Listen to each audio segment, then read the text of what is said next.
In this video, we're going to be going over the skull and its bone markings. First, let's start here. First, we have the frontal bone, the coronal suture, the parietal bone, the sagittal suture, the lambdoidal suture, and here, the occipital bone. If we look on the side here, very vaguely you can see the beginning of the squamous suture. It'll come down here. And same thing on this side. And this bone here is the temporal bone.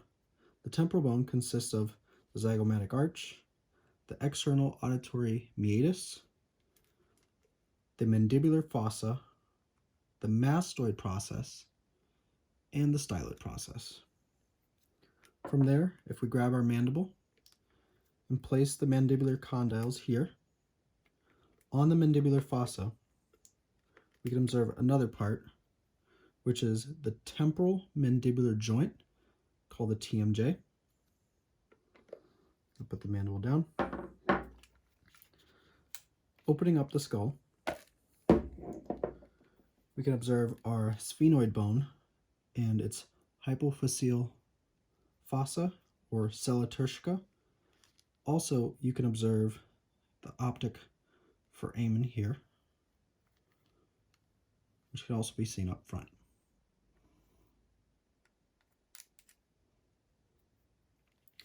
From the front, you can see our nasal bone, our lacrimal bone, our zygomatic bone, which also contributes to the zygomatic arch, our maxilla here, the vomer, the inferior nasal concha, as well as the middle nasal concha. The middle nasal concha is also part of the ethmoid bone, which also consists of the crista galli here, and surrounding it, the cribriform plate. So again, the crista galli and the cribriform plate. From there, if we flip it over, we can observe some more bone markings. For example, the jugular foramen is right here.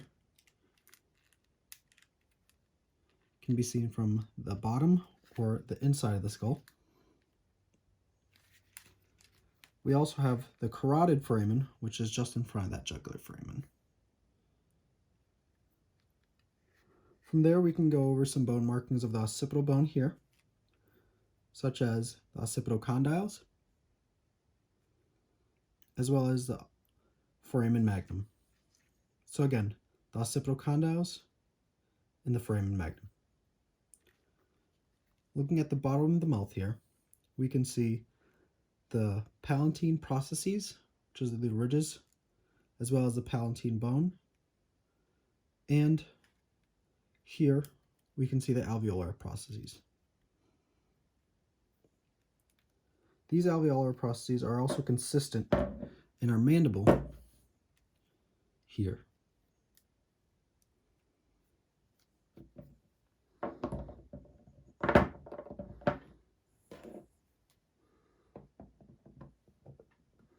And lastly, we have our hyoid bone here, which can be found in the neck.